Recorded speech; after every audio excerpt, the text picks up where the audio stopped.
ఆరాధించటానికి లేఖన భాగాల్లో నుండి కొన్ని మాటలు మనం ధ్యానించుకుందాము. ఆయనను ఆరాధించటం, ఆయనను సేవించటం మన యొక్క విధి. అది ఈరోజు జీవించి ఉండటమే అది దేవుడు మన పట్ల చూపించిన ఉచితమైన కృప. ఆయన యొక్క అమూల్యమైన ప్రేమను, ఆయన మన పట్ల చూపించే ఆదరణ వాత్సల్యాలని మనం ఎంత పొగిడినా, ఎంత ఆరాధించినా మనం ఇంకా రుణగ్రస్తులమే. మనం రుణస్థులమే. మనం ఇంకా ఎంత ఆరాధించినా, ఎందుకంటే జీవితం కోరుకుంటున్నాం కానీ జనాలు బతకలేకుండా ఉన్నారు. జీవితకాలం సంతోషంగా ఉండాలనుకుంటున్నారు కానీ సంతోషంగా ఉండలేకపోతున్నారు. మనిషి యొక్క ప్రయాణంలో నడుస్తూ ఉన్నప్పుడు ప్రతి అడుగున ప్రతిసారి కూడా ఏదో ఒక అవాంతరం వస్తూ ఉంది.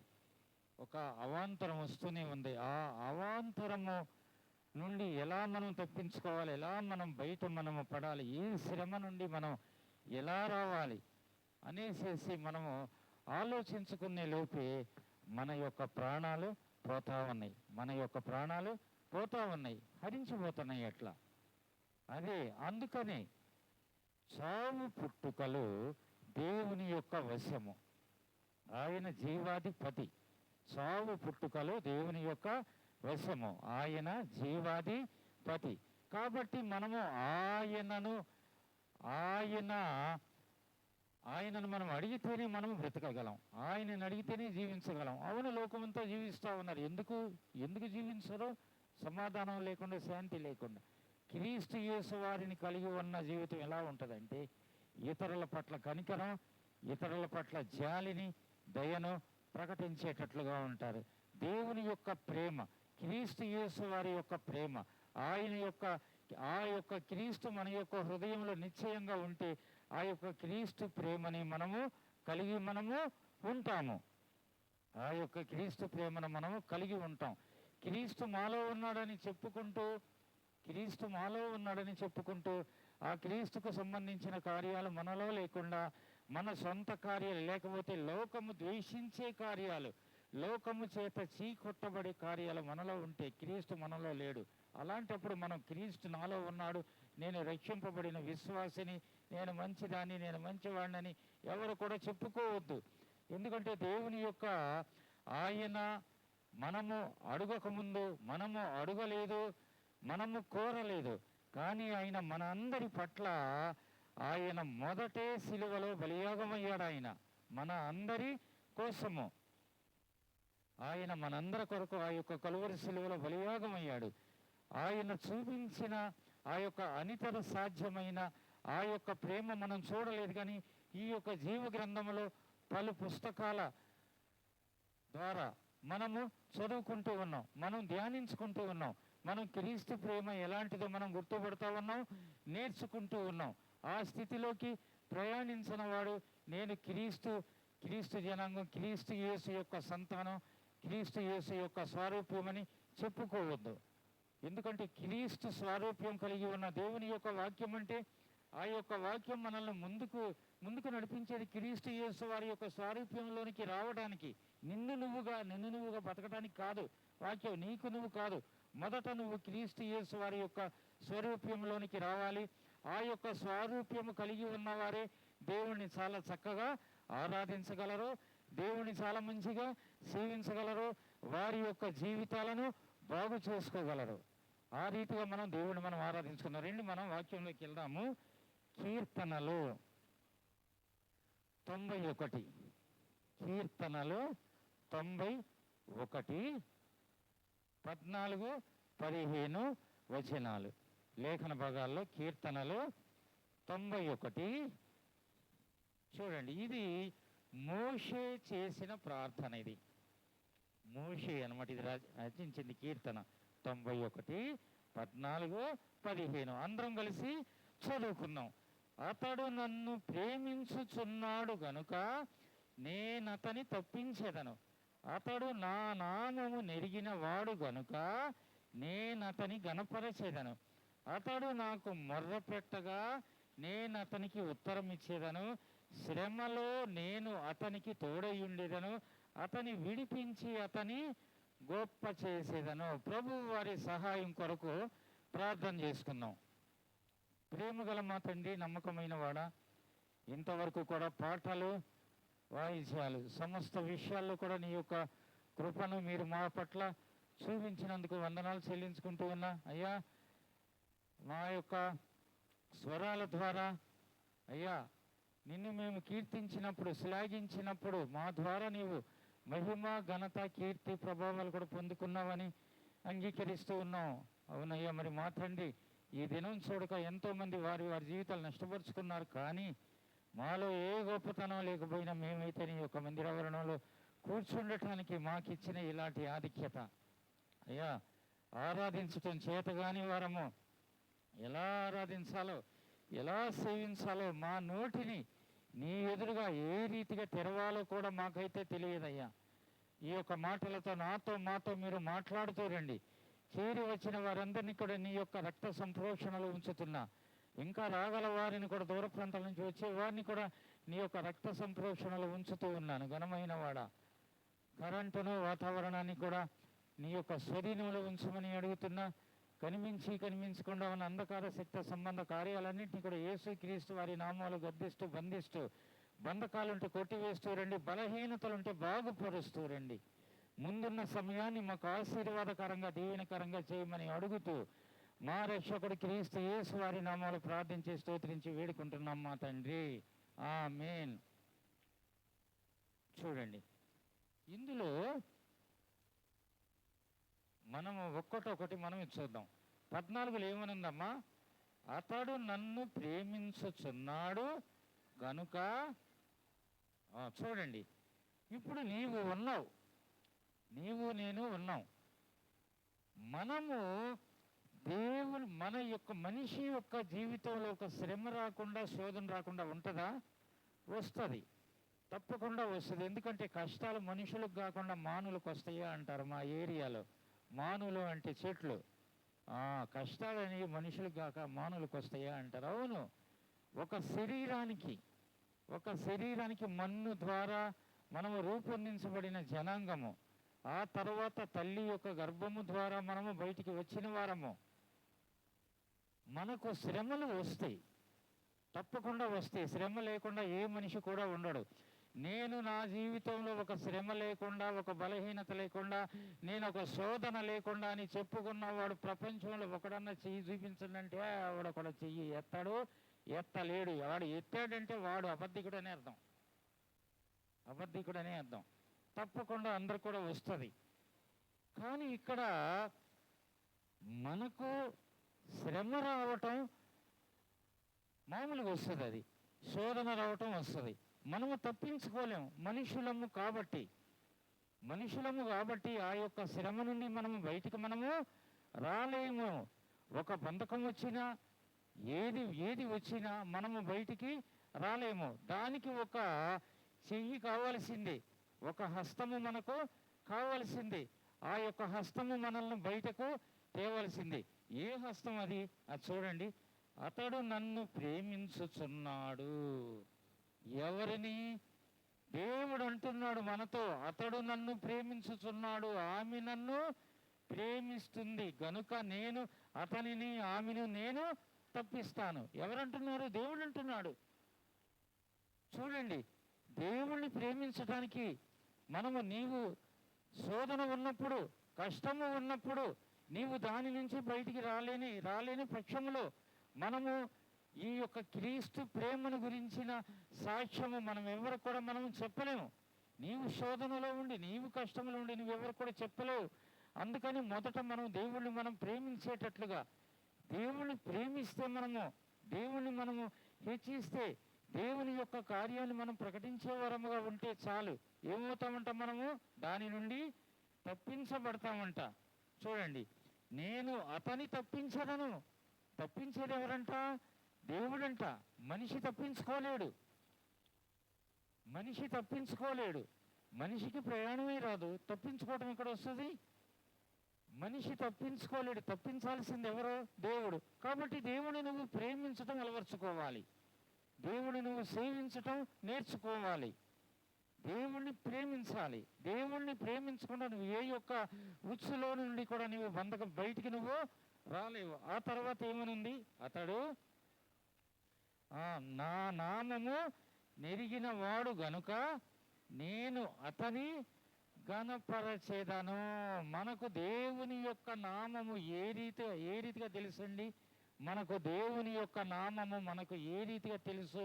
చూడండి, ప్రయాసపడి భారము మోసుకొనిచున్న వారలారా మీరు నా యొద్దకు రండి, నేను మీకు విశ్రాంతినిస్తాను. దేవుని నామం మనకు ఆ రీతిగా తెలుసు. దేవుని యొక్క నామం ఆ రీతిగా మనం దేవుడు అంటే ఆయనే ప్రతి విధమైన పాపము నుండి, ప్రతి శ్రమ నుండి, ప్రతి శాపము నుండి, ప్రతి శోధన నుండి విడిపించగల సమర్థుడని మనకు తెలియాలి. దేవుని యొక్క నామం అంటే అది. మనకు విముక్తి కలిగించేవాడు దేవుని యొక్క నామం అంటే అది. ఆ నామం మనకు ఎరగాలి. ఆ నామము మనం ఎరిగిన వారముగా ఉండాలి. మనిషి ఎవరు కూడా ఈ లోకంలో తల్లి గర్భంలో నుంచి లేక మట్టిలో నుంచి వచ్చే మనిషి మన అందరం మన్నైన శరీరం మనం ఖచ్చితంగా పాపులమే, పాప శాపములతో కొట్టుమిట్టాడుతున్న వారమే. మనము ఆ యొక్క పరిశుద్ధుడైన దేవుణ్ణి మన కొరకు క్రయధనముగా తన యొక్క జీవితాన్ని అంతటిని కూడా సమర్పించిన ఆ దేవుని యొక్క నామాన్ని మనము మా కొరకు ఆయన కలువరి సిలువలో బలియాగం అయ్యాడన్న ఆ నామము మనము ఎరిగిన వారముగా ఉండాలి. అప్పుడు మనము ఇది అన్నమాట. అప్పుడు మనము ఘనపరచబడతాం. లేకపోతే ఈ లోకంలో నీకు ఘనత కావాలంటే నీ యొక్క ఉద్యోగం ద్వారా, నీ యొక్క వ్యాపారం ద్వారా, నీవు సంపాదించిన ఆస్తుల ద్వారా, నీకున్న ఐశ్వర్యం ద్వారా, లేకపోతే నీ యొక్క పూర్వీకులు ఇచ్చిన దానిని బట్టి నువ్వు ఏది కూడా నువ్వు ఘనత పొందుకోలేవు. ఘనత అనేది కేవలము నిన్ను సృజించిన దేవుడి ద్వారానే పొందుకోగలవు. ఘనత నీవు నాకు బంగారం ఉందని చెప్పుకున్నావేమో నువ్వు ఘనత అనుకుని, కానీ నీ దగ్గరికి దొంగ వస్తాడు దోచుకోవడానికి. బంగారం ఉందని చెబితే నా దగ్గర దేవుడు ఉన్నాడని చెప్పు. నీ దగ్గరికి 10 మంది ఏ దేవుడమ్మా చూపించు ఆ దేవుడు. అందుకేనా నువ్వు సంతోషంగా ఉంటున్నావు, అందుకేనా నువ్వు సమాధానంగా ఉంటున్నావు, అందుకేనా నువ్వు ఎలాంటి శ్రమ వచ్చినా, ఎలాంటి శోధన వచ్చినా ప్రతి దాని నుండి కూడా విడిపించబడి చాలా నువ్వు సమాధానంగా ఉంటున్నావు. మా దగ్గర ఈ శ్రమ నాకు వచ్చిందని, ఈ శోధన వచ్చిందని కూడా చెప్పకుండా నువ్వు తప్పించబడుతున్నావు. నా దగ్గర అది ఉంది, నా దగ్గర ఉద్యోగం ఉంది, నా దగ్గర ధనం ఉందని చెబితే నీ దగ్గర ఎవరు దొంగలు వస్తారో లేకపోతే అడిగేవారు వస్తారు. అది కాదు. నీ దగ్గర ఉన్న దేవుడు అప్పుడు నువ్వు అనుభవిస్తున్న ప్రతి ఒక్క సంతోషకరమైన స్థితిని లోకం కోరుకునేటట్లుగా ఉండాలి. ఆ నామాన్ని మనము కలిగి ఉండాలి. అలాగూ మనకు ఘనత అది. తన యొక్క నామము కలిగి ఉన్నవాడు ఏమవుతాడంట? ఘనపరచబడతాడంట. తన యొక్క నామమును ఎరిగిన వాడు ఏమవుతాడంట? ఘనపరచబడతాడంట. ప్రేమించేవాడు ఏమవుతాడంట? తప్పించబడతాడు. ప్రతి దాని నుంచి కూడా తప్పించబడతాడు. ఇప్పుడు నీకు ఒక ఆసరా కావాలయ్యా. ఒక ఉదాహరణ చెబుతాను. ఒక లోతైన గొయ్య ఉంది, దాంట్లో బురద. నువ్వు ఒక జంతువు కానీ మనిషి కానీ పడ్డాడు, అందులో మనిషి కానీ పడ్డాడు. అది మనిషికి 3 అంతల లోతుంది. తనకు తాను రాగలడా? రాలేడు. మరి ఎవరో ఒక సహాయము కావాలి ఇక్కడ. కావాలి. ఆ వ్యక్తిని బయటికి ఎట్లా లాగాలి అనేది ఇప్పుడు అతను కొద్దిగా అన్నమాట వెనుకకి ఇట్లా కాలు పెట్టి మొత్తానికి కూడా లోతుకంతటికి కూడా మునిగి ఇప్పుడు ఇట్లా చెయ్యి ఇచ్చాడనుకో, లోపల ఉన్నవాడు ఏం చేస్తాడు? బయటకు వచ్చే క్రమంలో వాడిని లాగేస్తాడు, అందులోకి వాడిని లాగేస్తాడు. ఇది కాదు. దేవుడు అన్నవాడు తెలివి, దేవుడు అన్నవాడు జ్ఞానము. ఆయన మన కొరకు ఎంతటి కార్యానికన్నా కానీ తెగిస్తాడు. ఆయన మనల్ని రక్షించడానికి సంసిద్ధుడుగా ఉంటాడు ఎల్లవేళలా కూడా. ఇక్కడ మనిషికి తగిన జ్ఞానము, అతను ఆ యొక్క గోతులో పడిన వ్యక్తి, దేవుణ్ణి ప్రేమించే వ్యక్తి, దేవుని యొక్క నామాన్ని కీర్తించే వ్యక్తి అనుకోండి, దేవుడు పైకి లాగటం ఎలాగో పక్కనున్న వాళ్ళకి నేర్పుతాడు, ఆయన బోధిస్తాడు, వీరితో ఉంటాడు.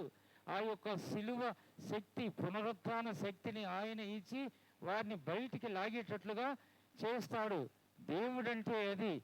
మనం ఎలాంటి స్థితిలో ఉన్నా, ఎక్కడ ఉన్నా కానీ మనల్ని దేవుడు వెతికి రక్షించేవాడు, వెతికి మనల్ని పట్టుకునేవాడు. దేవుని యొక్క సన్నిధానములో మనం అందరం కూడా, అతడు నన్ను ప్రేమించుచున్నాడు గనుక నేను అతన్ని తప్పిస్తానన్నాడు. అతడు నా నామమును ఎరిగిన వాడు గనుక నేను అతన్ని గనపరుస్తానన్నాడు. అంటే తప్పించబడాలంటే, గనపరచబడాలంటే మనము దేవుడు లేకుండా ఏది కూడా మనము చేయలేం. ఖచ్చితంగా ఇక్కడ దేవుని యొక్క సహాయం కావాల్సింది, దేవుని యొక్క ప్రేమ మనకు కావాల్సింది. దేవుని యొక్క ప్రేమ లేకుండా, దేవునికి విరోధంగా మనం ఏది కూడా మనం ఈ లోకంలో బ్రతకలేం, జీవించలేం. ఆ తర్వాత ఏమని ఉంది నాన్న చూడండి, అతడు నాకు మొర్ర పెట్టగా. ఇప్పుడు మనము చూడండి, మొర్ర పెట్టగా అనేదానికి మీకు నేను చెబుతాను ఉదాహరణ. ఇప్పుడు నేను ఉన్నా హన్నా ఉంది, ఇప్పుడు హన్నానే ఉంది. వాళ్ళది పెద్ద హోటల్ రన్ చేస్తూ ఉంటారు కదా. నేను దూరం నుంచి వెళ్ళినప్పుడు ఆ అమ్మాయి నాకు మొదటగా నాకేమి ఇస్తుంది, నీళ్ళు ఇస్తుంది. నీళ్ళు ఇవ్వలేదనుకో, బిజీగా ఉండే, నాకేం గొంతు ఎండిపోతున్నప్పుడు నేనేం చేస్తా, నీళ్లు కావాలని అడుగుతాను. నీళ్ళు ఇస్తుందా ఇవ్వదా? ఇచ్చేస్తుంది వెంటనే. అతడు నాకు మొర్ర పెట్టగా నేను అతనికి, అదుగో. మనము అడిగితే, మనము కోరుకుంటే దేవుడు ఏది కూడా కాదనడు, ఇవ్వటానికి వెనుకాడడు. కానీ దానికంటే ముందు ఆయనను మనం ప్రేమించేటట్లుగా ఉండాలి, ఆయన యొక్క నామమును ఎరిగిన వారముగా మనము ఉండాలి. అప్పుడు ఆయన మనకు ఉత్తరం ఇస్తాడంట. ఉత్తరం అంటే ఏంటి? రిప్లై, సమాధానం ఇస్తాడు. నేను మీకు ఉత్తరం ఇస్తానంటే సమాధానం ఇస్తాడు ఆయన. అందుకని వాక్యం అక్కడ మత్తయి సువార్తలో ఏమని ఉంటుంది? అడుగుడి మీకు ఇయ్యబడుననుంది. అడుగుడి ఇయ్యబడుననుందా? అడుగుడి మీకు ఇయ్యబడును ఉంది కదా. ఎవరో అడుగుతారో వాళ్ళకేనంట. అయ్యా ఆమెకి ఎవరికో వస్త్రం లేదయ్యా, ఈయనకి ఎవరికో అది లేదయ్యా, భోజనం లేదయ్యా, నువ్వు వాళ్ళకి ఇవ్వంటే దేవుడు అంటాడు, నీకు అసలు సిగ్గు లేదా? నీకు వస్త్రం ఉందిగా, నీకు ఆహారం ఉందిగా, నువ్వు పెట్టు, నువ్వు అందుకే కదా నువ్వు ఉన్నది ఈ దినం జీవించి. ఈ దినం నువ్వు జీవించి ఉన్నదే అందుకు. నీకు పక్కన ఉన్నవాళ్ళు కనిపిస్తున్నారా? ఎక్కడైనా లేమిగా ఉన్నారా? నీకంటే కూడా తక్కువగా ఉన్నారా? అయ్యో అని చెప్పి నువ్వు వాళ్ళ పట్ల నువ్వు చింత పడ్డావంటే, జాలి పడ్డావంటే, నువ్వు వాళ్ళకి అన్నీ కూడా సహాయం నువ్వు చేస్తావు. నువ్వు నీ పట్ల మరి దేవుడు, ఆ దేవాది దేవుడు జాలి చూపించలేదా? చింత పడలేదా? చింతపడ్డాడుగా, జాలి పడ్డాడుగా నీ మీద. మరి అలాగే మరి ఆ జాలి చూపించు. ఆ జాలి, ఆ చింత నువ్వు ఇతరుల పట్ల నువ్వు చూపించకుండా ఉన్నప్పుడు అసలు నీవు దేవుని యొక్క రక్షణలో నువ్వు లేవు. క్రీస్తు యేసు వారి రక్షణ నువ్వు పొందుకోలేదు. ఇది ఖచ్చితంగా 101% ఇది నిజం. 101% నిజం ఇది. చూడండి, ఆయన మనము మొర్ర పెట్టినప్పుడు ఏం చేస్తాడంట? మనకు జవాబు ఇస్తాడంట, ఉత్తరం ఇస్తాడట, రిప్లై ఇస్తాడంట. ఆ తర్వాత ఏమనుందమ్మా? శ్రమలో చూడండి, మొరబెట్టావు, నీవు మొరబెట్టావు. చూడండి, మొరపెట్టావు. నువ్వు మొరబెట్టినప్పుడు ఏమవుతుందంటే, శ్రమలో నేను అతనికి తోడై ఉండేదను. మొరపెట్టిన వాడు ఇప్పుడు, దేవా నేను శ్రమలో ఉన్నా, దేవా నేను కష్టంలో ఉన్నా, దేవా నాకు ఇదిగో నాకు ఇలాంటి శోధన వచ్చింది. పక్కన వాళ్ళతో చెప్పుకోవటం ఎందుకు? వాడికి చెప్పుకోవటం ఎందుకు? వీడికి ఎందుకు చెప్పుకోవటం? వాక్యం అది ధృవీకరిస్తుందా అమ్మా? చాలామంది ఎందుకంటే అలాగుంటున్నారంటే, బలహీనత వచ్చినప్పుడు కేవలం వేరే వాళ్ళకి ఫోన్ చేసి ఏ హాస్పిటల్కి వెళ్తే మంచిది, ఏ డాక్టర్ మంచోడు, ఆ హాస్పిటల్ అంటే ఆ డాక్టర్కి వెళ్తే, ఆ డాక్టర్ దగ్గరికి వెళ్తే బాగవుతుంది, వెళ్ళండి మంచివి రాస్తాడంట మందులు. వాడు రాసేది ఏంటి మందులు? అతనేమైనా రూపొందించాడా? దేవుడి యొక్క జ్ఞానం ద్వారా ఎవరో కనిపెట్టిన ఈడు రాశాడు. ఆ డాక్టర్ అంట మంచివి రాస్తాడంట. మహాజ్ఞాని అయిన దేవుడు, మహోన్నతుడైన దేవుడు, ఆయన రాజులకు రాజు, ప్రభువులకు ప్రభువు, ఇంకా మహావైద్యుడు, వైద్యులకు వైద్యుడు. ఆయన వైద్యులకు వైద్యుడు. ఆయనను ఆశ్రయించు.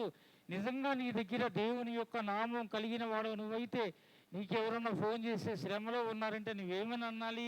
ప్రార్థన చెయ్యనాలి. ఆ మందు వేసుకో, ఈ మందు వేసుకో, వాళ్ళ దగ్గరికి వెళ్ళి ఆ డాక్టర్ ఈ డాక్టర్ అని చెప్పంటే ఆడు ఖచ్చితంగా ఆడు లోకంలో ఉండి కూడా ఆడు వ్యర్థుడే, వ్యర్థురాలే. లోకానికి వీళ్ళు బరువీళ్ళు, క్రీస్తును కలిగి ఉన్నామని చెప్పుకునేవాళ్ళు. చూడండి, శ్రమలో నేను అతనికి తోడై ఉంటాను. ఆ తర్వాత ఏం చేస్తాడంట? అతన్ని విడిపించి అదిగో గొప్ప చేస్తాడంట. విడిపించి మరి గొప్ప చేస్తాడంటమ్మా. విడిపించి మరి. చూడండి, ఎందుకు విడిపిస్తాడు ఆయన గొప్ప చేయటానికి ముందు? ఈ శ్రమలో, ఒక శోధనలో, ఒక బలహీనత, ఒక బంధకం ఉన్నప్పుడు వాడు ఎంత గొప్పవాడన్నగా నీరసంగానే మాట్లాడతాడు కదా. నీరసంగా మాట్లాడతాడు. ఏమయ్యా చక్కగా నువ్వు దేవుణ్ణి ఆరాధిస్తున్నానని అంటాడు. చాలా మెల్లగా, గట్టిగా చెప్పలేడు. అందుకని ముందు ఆయన ఏం చేస్తాడు? విడిపిస్తాడంట. వాడితప్పుడు ఎలా ఉంటుందో సమాధానం? అవును, నేను ఆరాధిస్తా, నా దేవుడు ఆయన, నా విమోచకుడు, సజీవుడు ఆయన, అలాగూ వనమైన శాశ్వతందుకని అతనిని విడిపించి గొప్ప చేసేదను. దేవునిలో ఎన్ని కార్యాలను చూడండి. నేను 1980 సంవత్సరంలో మా రెండో అక్కల కుటుంబము అమలాపురంలో ఉండేవాళ్ళు. అమలాపురం మిరియాం హాస్టల్లో ఉండేవాళ్ళు. అక్కడ స్వర్ణలత, స్నేహలత అని మా సిస్టర్ వాళ్ళ ఇంట్లో స్వర్ణలత, స్నేహలత, యజ్రా శాస్త్రి, తర్వాత యజ్రా శాస్త్రి, స్వర్ణలత, స్నేహలత, తర్వాత ఈ బిల్మోరియా, వీళ్ళందరూ మా అక్కోళ్ళ ఇంట్లో ఉండేవాళ్ళు. వీళ్ళందరూ కూడా గాస్పుల్ సింగర్స్ వీళ్ళందరూ కూడా. అప్పుడు 80వ సంవత్సరంలో ఆ స్వర్ణలత, స్నేహలత మా అక్కోళ్ళతో పాటు ఉంటూ, మా ఇంట్లో తింటూ, అక్కడ మా అక్కోళ్ళ ఇంట్లో చక్కగా అట్లా ఉంటూ వాళ్ళు చక్కగా ఇవి చేసుకునేవాళ్ళు అనమాట. వాళ్ళంతా కూడా అక్కడ మీటింగ్స్ అవుతుంటే ఈ పాటలు పాడేవాళ్ళు. నాకు బాగా గుర్తు, 80వ సంవత్సరంలో ఆమె స్వర్ణలత అనుకుంటా ఆ పాట పాడింది. చూడండి, సిలువకు సంబంధించిన పాట, జాగ్రత్తగా ఆలకించండి. ఆమె పాడిన పాట నాకు ఈరోజు కూడా గుర్తుంది. చూడండి, యేసురాజును చూచి దోషినని ఎరిగితిని, యేసురాజును చూచి దోషినని ఎరిగితిని. చూడమ్మా, యేసురాజును చూస్తేనే నేను దోషిగా ఎరిగాను. క్రీస్తు యేసును చూడకముందు నేను ఏమనుకుంటాను? నేను నీతిమంతుడిని అనుకుంటా. చూడండి, యేసురాజును ఆయన చూశాను కాబట్టి నాలో ఉన్న పాప శాపములు కనిపించినాయి. విసిరంతం అంతేనా? యేసురాజును చూచాను కాబట్టి నాలో ఉన్న తప్పులు నేను వెతుక్కోగలిగా. అంటే యేసురాజు అంటే ఎవరో పరిశుద్ధుడు. యేసురాజు అంటే ఏంటంటే ఆయన కీర్తనీయుడు. ఆయనలో పాపమునకు, శాపమునకు, తప్పులకు తావు లేదు. ఆయనలో ఏ పాపము లేదు, ఏ కపటము లేదు, ఏ దోషము కూడా లేదు. యేసురాజును చూచి దోషినని ఎరిగితిని. చూడండి, అంటే నేను ఎరిగా. ఎలాగ పడాలి మనం? దోషినని. నీవు ఇప్పుడు అందరూ ఎలాంటి వాళ్ళు ఉన్నారు? యేసురాజును చూచి దోషి అని ఎరిగితిని. ఆయన చూసుకోడు దోషిగా, ఈయన చూసుకోడు, పక్కన వాళ్ళని ఎరుగుతాడంట. అసలు మొదట మనల్ని దోషిగా, మనకి మనం ఎలాంటి వాళ్ళమో తేల్చుకోవాలంటే చూడాల్సింది ఎవరు? మనం వ్యక్తిగతంగా యేసురాజును, నీ కొరకు మరణించిన క్రీస్తును, నీ కొరకు సిలువలో మరణించిన ఆ యొక్క దేవాది దేవుని ఒక్కగానొక్క కుమారుడైన క్రీస్తు యేసు వారిని, ఆయన్ని చూడాలి. అప్పుడు నువ్వు దోషిగా నీకు నువ్వు కనిపిస్తావు. యేసురాజుని నువ్వు చూసి వాళ్ళు దోషులు, వీళ్ళు దోషులు, క్రీస్తు అలా ఉన్నాడు, వాళ్ళు ఇలా ఉన్నారు, ఇది కాదండి దేవుని యొక్క ఆరాధన. మొదట దోషిని నేను. అది యేసురాజును చూస్తేనే నేను దోషినని, పాపములో శాపములో మునిగి తేలుతున్నానని, ఆ యొక్క పాపంలో జీవిస్తున్నానని, అందులోని కొట్టుకుపోతున్నానని గుర్తించాను నేను యేసురాజును చూసి. అది చూడండి, మనము దేవుని యొక్క సహాయం కోరుకునేవారం, దేవుని యొక్క కార్యం పొందుకునేవారం. ప్రతి ఒక్కరం కూడా మనము చూడవలసింది ఎవరిని? నీ కొరకు మరణించిన, మన కొరకు మరణించిన ఆ దేవాది దేవుణ్ణి మనం సిలువలో చూడాలి. ఆయనలో అక్రమం ఉందా? అన్యాయం ఉందా? పాపం ఉందా? శాపం ఉందా? మనలో అవన్నీ ఉన్నాయి. కాబట్టి ఇప్పుడు లేని ఆయన్ని మనము చూడాలి. అప్పుడు మనం ఆ స్థితిని మనం కోరుకుంటాం. ఎందుకంటే ఆయన పరిశుద్ధుడు అనిపించుకున్నాడు. నీవు కూడా పరిశుద్ధుడు అనిపించుకోవాలని నీకు కూడా ఒక వాంఛ బయలుదేరుతుంది. నీవు కూడా ఒక మంచిదానివని, పరిశుద్ధురాలు అని నీవు కూడా అనిపించుకోవటానికి నీకు ఒక వాంఛ బయలుదేరుతుంది. అది యేసురాజును చూడాలి మనం. ఆయనను చూడకుండా ఏది కూడా మనము సాధించలేము, ఏది కూడా మనము చెయ్యలేము. ఈ యొక్క 91వ కీర్తనలో 14, 15 ఈ 2 వచనాలు మోషే చేసిన ప్రార్థన అని ఉంటుంది అక్కడ హెడ్డింగ్ పైన. దానిని మనం ఏది కూడా మనము పొందుకోలేము మన యొక్క జీవితంలో. ఎప్పుడు మనం ఈ లోకంలో ఒక మన్ను నుండి తీయబడిన మనిషిలాగా ఉంటాం, కానీ క్రీస్తు యేసు యొక్క స్వారూప్యంలోనికి మనం రాలేము. ఆయన మన కొరకు కలువరి సిలువలో బలియాగమయ్యాడు. ఆయన తన యొక్క యావత్తు మొత్తం కూడా దారబోసాడు. ఆయన సమస్తాన్ని కూడా రిక్తహస్తంతో ఉండి మన అందరినీ కూడా ధనవంతులుగా చేయటానికి ఆయన పూనుకున్నాడు. ఆ యొక్క ప్రేమను మనం కీర్తించకుండా, శ్లాఘించకుండా ఎందుకు మనం నేల మీద దేవుని యొక్క మందిరాన్ని ప్రేమించకుండా, దేవుని యొక్క మందిరానికి రాకుండా, దేవుని యొక్క కార్యాన్ని నీవంతా కూడా చేయకుండా నీవు నేల మీద బ్రతికి జీవించి ఎందుకుంటారో చెప్పునా? చాలామంది మనుషులు వాళ్ళని వీళ్ళని చూపించడానికి, ఈ యొక్క బలహీనతల మీద వేసుకోవటానికి దాని కొరకు ఉండొద్దు. క్రీస్తు యేసు వారిని ఇందాక మనం లేచినాడురా, సమాధి గెలిచినాడురా యేసు. చూడండి, పాపులకై వచ్చినాడు, పాపులను ప్రేమించినాడు, పాపులకై వచ్చినాడు, పాపులను ప్రేమించినాడు, పాపులను కరుణించినాడు, ప్రాణదానము చేసినాడు, లేచినాడురా, సమాధి గెలిచినాడురా యేసు, లేచినాడురా, సమాధి గెలిచినాడురా. క్రీస్తును కలిగి ఉన్న విశ్వాసి అయితే తన యొక్క కుటుంబానికి క్రీస్తును చూపించాలి. ఎందుకంటే క్రీస్తును కలిగి లేని కుటుంబం ద్వారా నీకు శ్రమ రావచ్చు, శోధన రావచ్చు. నిజంగా నీవు అనుభవిస్తున్న శ్రమ, నీవు అనుభవిస్తున్న సంతోషము, సమాధానము నిజంగా వాళ్ళలో నువ్వు కోరుకుంటే వాళ్ళ గురించి నువ్వు ప్రార్థన చెయ్యాలి, వాళ్ళ గురించి దేవుని యొక్క సన్నిధానంలో అడగాలి. ఇదిగో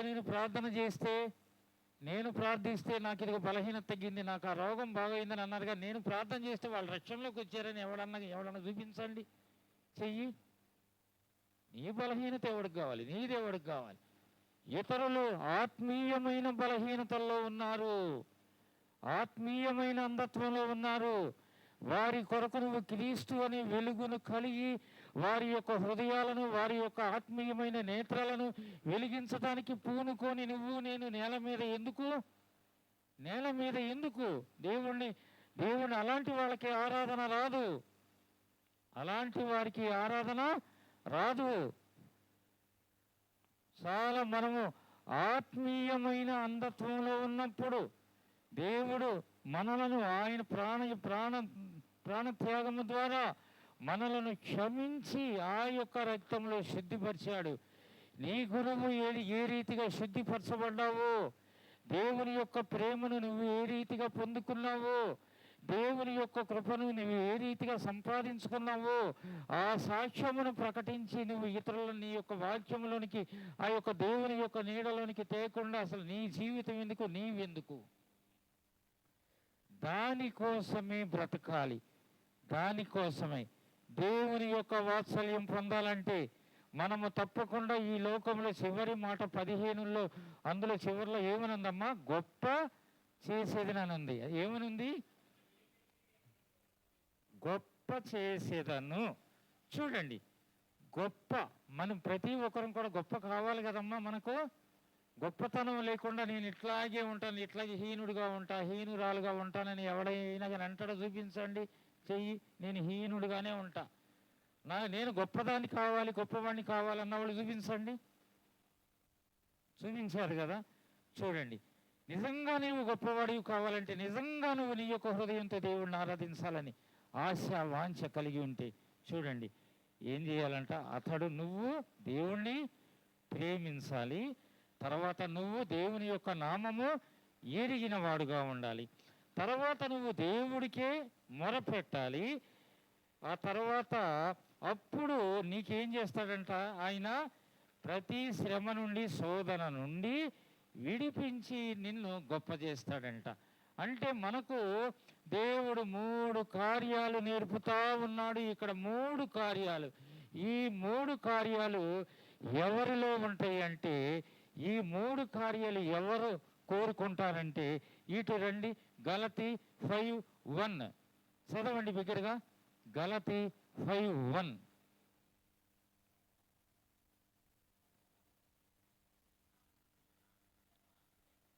ఈ స్వాతంత్రము అనుగ్రహించి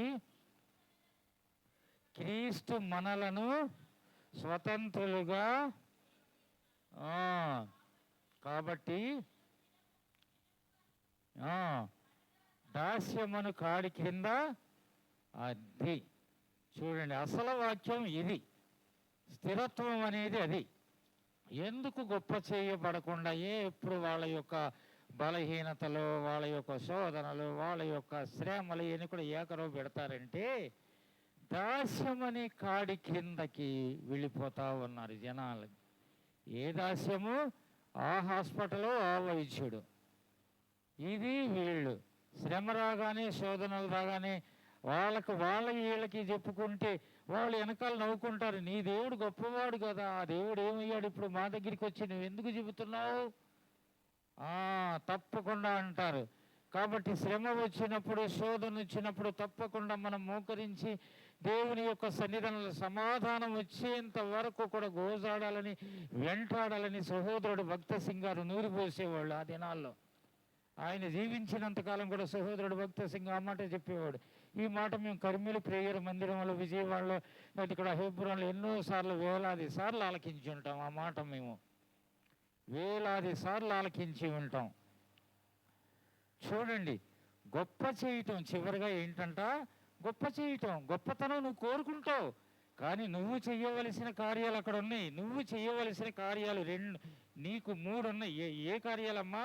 ప్రేమించటం, నామమును ఎరగటం, మొర్ర పెట్టడం. ఈ 3 కార్యాలు చేయాల్సింది ఎవరో? మనము. అప్పుడు ఆయన ఏ కార్యాలు చేస్తాడంట? శ్రమలో మనకు తోడై ఉంటాడంట. దాని నుండి విడిపించి ఏం చేస్తాడంట? మనల్ని గొప్ప చేస్తాడట.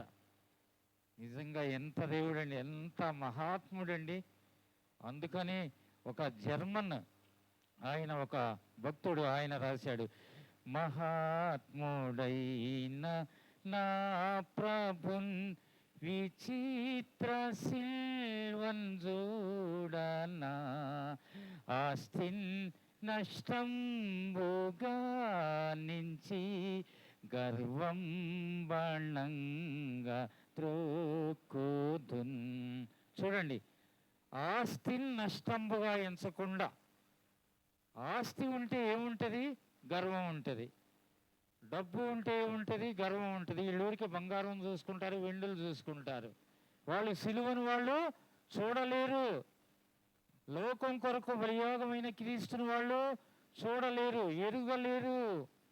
నీవు ఆ స్థితిలో నుంచే వచ్చావు కదా, మనము ఆ స్థితిలో నుంచే వచ్చాము కదా. కాబట్టి మనము ఎరగాలి. ఆయన వాళ్ళు వచ్చి మనము ఎరిగిన వారముగా మనం వాళ్ళకి చెప్పాలి. ఇదిగో దేవుడంటే ఇది, సువార్త అంటే ఇది. దేవుని యొక్క వాక్యం, దేవుని యొక్క సువార్త అనేది ఇతరులను కన్ఫ్యూజన్లోనికి నెట్టేది కాదు. మనము యథార్థ పరులుగా ఉంటూ ఇతరులను చక్కగా ఇటు తీసుకురావటం. మోషే చూడండి ఏమన్నాడు. మోషే యొక్క ప్రార్థన ఎట్లా ఉంది? మోషే శ్రమలలో నుండి అతనిని విడిపించి అతనిని గొప్ప చేస్తా. ఎవరినంట? ఎవరు మొదలుపెట్టారో, ఎవరు ఆ నామాన్ని ఎరిగారో, ఎవరు ప్రార్థించారో వారిని ఏం చేస్తాడంటే విడిపించి గొప్ప చేస్తాడంటే, ప్రార్థించని వారికి ఈ గొప్పతనం రాదు. ఎప్పుడు అబంధకాలని ఉంటావు. ఎంతకాలం చూసినా నీ యొక్క చేంతాడంత లిస్ట్ అదే ఉంటుంది. దేవా నాకు ఈ బలహీనత, దేవా నాకు అది, దేవా నాకు ఇదే ఉంటుంది. ఓ 25 ఏళ్ళు అవనో 30 ఏళ్ళు అవనో, ఎఫ్సీబాకి 100 ఏళ్ళు ఉన్నా కానీ వాళ్ళ పిల్లలు అదే చేస్తుంటారు. ఆ ప్రార్థనే, అదే ప్రార్థన. ఎందుకంటే ఇక్కడ ఏది? ఆయన నామం ఎరగరు, ఆయనను ప్రేమించరు, ఆయన సన్నిధానంలో అడగరు. వీళ్ళు ప్రేమిస్తే, చూడండి, దేవుణ్ణి ప్రేమిస్తే నామమును ఎరుగగలరు. నామమును ఎరిగిన వారు ప్రార్థించగలరు, మొరపెట్టగలరు. అట్లా లింకు. మొదట ఏం చేయాలంట? మనము ప్రేమించాలంట. అప్పుడు నామాన్ని ఎరుగుతాం. ఆ తర్వాత మనం మొరపెడతాం. ఆ తర్వాత మనం ఏమవుతాం? శ్రమల్లో నుండి విడిపించబడి ఇది. ఇప్పుడు మనం దూర ప్రాంతాల్లో ఉన్నామండి, ఎక్కడెక్కడో ఉన్నాం. ఇప్పుడు ఒక కరుణ అని ఉంది. కరుణ మహేంద్ర భార్య కరుణ ఉంది కదా. ఆమె ఇప్పుడు వాళ్ళ పుట్టింటితో మాట్లాడుకోవాలంటే ముందు ఆ అమ్మాయి అందుకునేది ఏది? ఫోన్ అందుకుంటుంది. ఇటువైపు రింగ్ చేస్తే అటువైపు వాళ్ళెత్తి హలో చెలో అని మాట్లాడుకుంటూ ఉంటారు. కూర ఉండవు, చెక్కావా తొక్క, ఇట్లాంటివన్నీ కూడా ఎంత కూడా తీసావు కదా, ఇవన్నీ కూడా తొక్కలో తోళ్ళని తీసి ఉండవు కదా. ఇట్లా సరే, ఈ ఇద్దరిని కూడా కలిపాను నేనే అని మొనగాడిని ఇప్పుడు నేనని అంటదా ఆ ఫోను? అన్నది కదా. అంటే నోరు లేదు కదా మరి దానికి. నేనే మొనగాడిని, మీ ఇద్దరిని కలిపా కాబట్టి మీరు నన్ను ఆకాశానికి ఎత్తిపట్టండి అని అంటదా అది? నీవు కేవలము సువార్థికుడివి, మనము కేవలము సువార్థికులము, దేవుని యొక్క మాట చెప్పేవాళ్ళము. మనం క్రీస్తు ద్వారా మరణించిన వారము. క్రీస్తు యేసు వారి ద్వారా మనం మరణించిన వారం. క్రీస్తు యేసు వారి ద్వారా మనం లేపబడే వారము. మనము అంటే ఫోన్ ఇప్పుడు తాను మునగాడని చెప్పలేదుగా. మనం కూడా మునగాళ్ళం కాదండి. క్రీస్తు యేసు వారి ద్వారా మరణించిన వారం మనం. క్రీస్తు ద్వారా మరణించిన వారం. ఫోన్ ఇప్పుడు నేను మునగాడని అది మాట్లాడదు కదా. మనము కూడా అవాకులు చెవాకులు మాట్లాడొద్దు. అవాకులు చెవాకులు మనం పేలవద్దు. ఎందుకంటే నువ్వు క్రీస్తు ద్వారా మరణించిన మనిషివి. అంటే నీలో నీ యొక్క నోరు తెరిస్తే ఏం రావాలి? జీవపు ఊటలు రావాలి. ఏమి రావాలి? జీవపు ఊటలు. వాటికి కాకుండా లోకరీతి మాటలు వచ్చినాయి అంటే నువ్వు మరణించినోడివి. వాక్యం అంటే అదండి. వాక్యంలో అంత అర్థం ఉంటుంది. మన చేతుల్లో ఉన్న ఈ యొక్క జీవ గ్రంథం ఆషామాషి వ్యవహారం కాదు. మనలను క్రీస్తు యేసు వారు ఆయన మన యొక్క పాప శాపముల కొరకు మరణించిన ఆయనను చూపించి మనము ఈ లోకములో మరణించిన వారము, క్రీస్తు ద్వారా మరణించిన వారం. అంటే లోకంలో నోరెత్తని వారము, ఎవరి గురించి మాట్లాడని వారము. మొదట పరిశీలించుకోవాల్సింది ఎవరు? మనము. పరిశీలించుకోవాల్సింది ఎవరమ్మా? మనము. అందుకని యేసురాజును చూచి దోషినని ఎరిగి తిని, దోషి ని అని కొట్టేస్తా, నేను బయటికి తీసుకెళ్ళి కొడతా.